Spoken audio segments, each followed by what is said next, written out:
கர்த்தருடைய பரிசுத்த நாமத்திற்கு மகிமை உண்டாவதாக. ஏசாயா 53 அதிகாரம் 5வது வசனம். நம்முடைய மீறுதல்கள் நிமித்தம் அவர் காயப்பட்டு, நம்முடைய அக்கிரமங்களின் நிமித்தம் அவர் நொறுக்கப்பட்டார். நமக்கு சமாதானத்தை உண்டு பண்ணும் ஆக்கினை அவர் மேல் வந்தது, அவருடைய தழும்புகளால் குணமாகிறோம். ஆம் தெய்வ பிள்ளைகளே, ஆண்டவராகிய இயேசு கிறிஸ்து இந்த பூமிக்கு வந்து அடிக்கப்பட்டதன் நோக்கமே நீங்களும் நானும் குணமாக்கப்பட வேண்டும். இந்த உலகத்தின் பாடுகளிலிருந்து, இந்த உலகத்தின் பாவத்திலிருந்து, இந்த உலகத்தின் அக்கிரமங்களிலிருந்து நீங்கள் நானும் மீட்கப்பட வேண்டும்.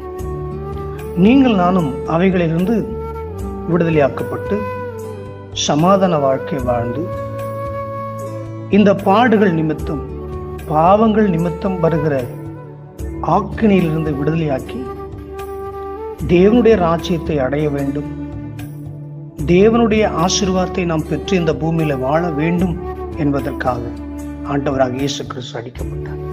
ஆம் தேவ பிள்ளைகளே, உங்களுக்காகவும் எனக்காகவும் தான் ஆண்டவராக இயேசு கிறிஸ்து கல்வாரி சிலுவையை சுமந்தார், அடிக்கப்பட்டார், ரத்தம் சிந்தினார், மரித்தார், அடக்கம் பண்ணப்பட்டார், 3ஆம் நாள் உயிரோடு எழும்பினார். நம்மேல் விழ வேண்டிய ஆக்கினை அவர் ஏற்றுக்கொண்டார்.